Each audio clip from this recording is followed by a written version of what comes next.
Bonjour, aujourd'hui le thème de cette vidéo c'est à propos d'une courant littéraire française qui s'appelle le Parnasse. On y va. Pour commencer, le Parnasse se définit comme une opposition contre le romantisme. Ce mouvement est né au milieu du 19e siècle, presque l'année 1866 dans la France. Le nom Parnasse est adopté avec la publication de la première œuvre poétique collective qui fait référence au mont Parnasse, le lieu habité par Apollo et les 9 muses. Cette doctrine poétique refuse l'engagement social et politique du poète. En effet, la poésie n'a d'autre but qu'elle-même, c'est-à-dire les poètes voulant prolonger et élargir le principe de l'art pour l'art. Les Parnassiens voyaient un culte à la beauté.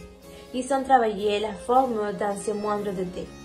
À travers ce travail de la forme, ils souhaitent une sorte de beauté objective et non une beauté subjective qui gérerait sur les sentiments qu'on fait le romantique. La poétique du Parnasse. Religion de veau. La poésie n'est plus considérée comme un divertissement. Elle vise à atteindre le sommet de l'art. Les poètes parnassiens cherchent l'équilibre des formes pour atteindre l'irréprochable beauté. Lyrisme impersonnel. Refus du culte du moi. L'émotion personnelle est donc proscrite. En faisant abstraction du moi, les Parnassiens veulent et prétendent atteindre l'universel. La poésie doit permettre de s'exprimer au nom de tous. Culte du travail. Les Parnassiens ne croient pas l'inspiration romantique. Le poète, devenant sculpteur, doit transformer une matière difficile, le langage, en beauté grâce à un patient labeur. Ils préconisent une versification rigoureuse, s'appuie sur des formes fixes, sur des vers isométriques, sur la richesse de la rime. Plus la poésie se soumet aux contraintes, plus elle est de qualité. Avant de parler du contexte historique, politique et social, je vais vous présenter les principes ou les caractéristiques de ces mouvements. Le Parnasse possédait 3 caractéristiques principales. La première a été la personnalité et le refus du lyrisme. Le but de cette caractéristique a été de ne pas laisser transparaître des sentiments personnels. Les auteurs évitaient ainsi l'emploi de la première personne. La seconde caractéristique a été l'intérêt pour tout ce qui était beau. Les auteurs avaient un véritable culte de l'art, évitaient donc tout engagement politique et social, n'étaient pas donc des poètes engagés. La dernière caractéristique a été le culte du travail. Ces auteurs recherchaient la perfection et aussi bien dans le vocabulaire employé dans leurs textes. De manière générale, les principaux thématiques de ce courant littéraire étaient le culte de la beauté. L'art ne se visait que le beau, ne se préoccupait d'être utile. Et le refus du lyrisme, c'est-à-dire il y avait la recherche de la personnalité. L'attrait pour le classicisme. Les thèmes étaient donc empruntés à la mythologie, à l'histoire ancienne et aussi à la Grèce. Et finalement, on a la perfection stylistique. Je veux dire le fruit d'un travail laborieux et conscient sur la langue. Les Parnassiens donc cultivaient la difficulté technique comme le rythme et image dans leur travail, dans leur texte. Pour finaliser cette première partie, quelques procédés du Parnasse étaient l'écriture impersonnelle, c'est-à-dire pas de jeu, le retour aux formes poétiques, classiques et des règles de versification et l'utilisation d'un vocabulaire érudit. Bonjour, je m'appelle Ana-Patricia Dominguez et je peux parler du contexte politique, social et économique du Parnasse. Alors, on y va. Bon. On a déjà dit que le Parnasse a été né en opposition du réalisme et romantisme dans le 19e siècle. Et le premier contexte, c'est le contexte politique.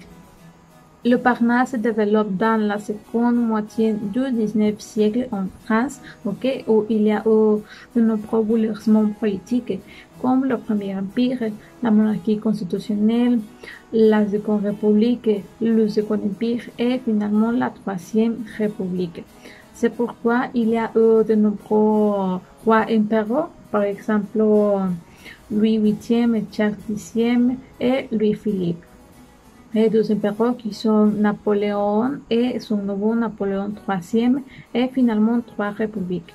Mais c'est entre le Second Empire et la Troisième République, en plus ou moins entre 1851 et 1870 que le Parnasse est né. Et à cette époque-là, il y avait entre la France un conflit qui a provoqué la guerre franco-prussienne, mais qui a été terminé rapidement avec la défaite de Sedan. Et pour après, la Troisième République a été proclamée. Mais malgré ça, il y a eu une révolte parisienne qui a provoqué différentes crises politiques. Le deuxième point, c'est le contexte économique. Bon, ici, la France s'est trouvée avec un essor économique malgré la situation politique troublée, car la révolution industrielle est arrivée à la France.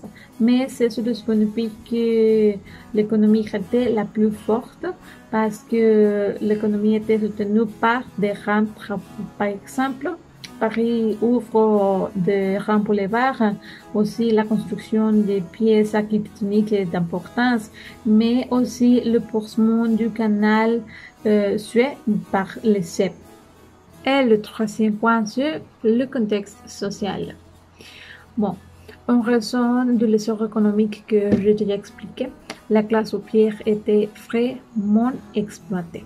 En fait, déjà en 1831, il y a eu une révolte car ces personnes vivaient dans une profonde misère. Aussi, les enfants entre 8 et 16 ans travaillaient jusqu'à 2 heures par jour. Et il y a eu quelques lois pour les protéger, mais il n'y a pas des inspecteurs pour faire respecter cette loi, notamment dans les mines de carbone. Et comme on peut voir, était une société complètement capitaliste, où les entreprises, les financiers et les entrepreneurs s'enrichissent du prolétariat. Mais pour la part des sucres, l'art boulard était une œuvre prônée par Théophile Gautier et qui reprend la même opposition du réalisme et contre de l'étendon romantisme. Victor Hugo, Théophile Gautier, aussi le Comte de Lille sont les figures plus célèbres de cette époque, le Parnasse. Théophile Gautier est un poète, romancier et critique d'art français. Gautier fut un esthète privilégiant d'une manière provocatrice de l'esthétique au détriment des autres fonctions de l'œuvre. Cet esthétisme est le principal point en commun entre ses poèmes et ses grands romans. Cependant, même s'il proclame son refus de l'engagement, Gautier ne cesse pas de témoigner sur son ton de la manière la plus passionnée. Théodore de Banville est un poète.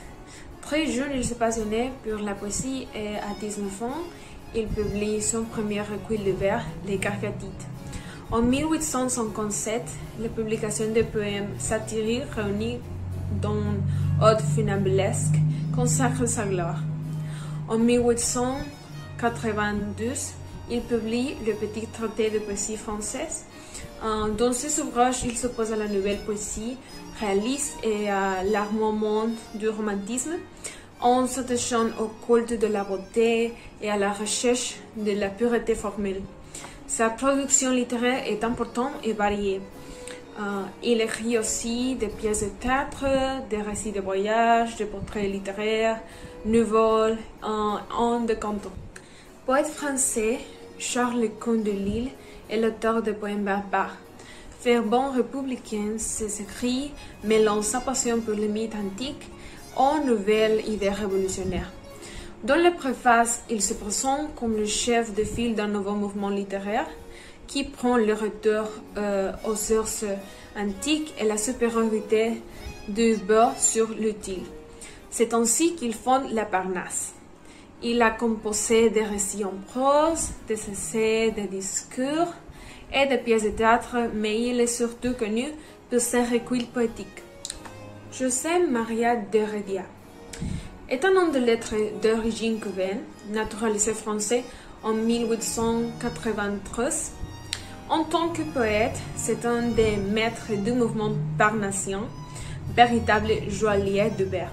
Son œuvre poétique est constituée d'un unique recueil de trophées comprenant 118 sonnets qui retraçant l'histoire du monde, comme les conquérants ou qui dépeignent des moments privilégiés, comme le récit de Corel.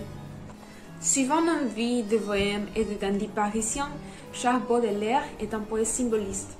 Baudelaire retourne à Paris en 1842 et rencontre Jeanne de Val, jeune métisse, qui devient sa maîtresse. En 1847, Baudelaire découvre l'auteur américain Edgar Allan Poe. Comme lui, il partage une certaine idée du goût, du mal et d'une même conception de l'art. Il traduit de nombreuses œuvres de l'auteur pour les faire connaître aux Français. Dans le flot du mal, Charles Baudelaire intitule les premières parts de son recueil Spleen et idéal. Les poèmes qui sont regroupés présentant les nuits et la mélancolie qui lui inspirent la vie quotidienne.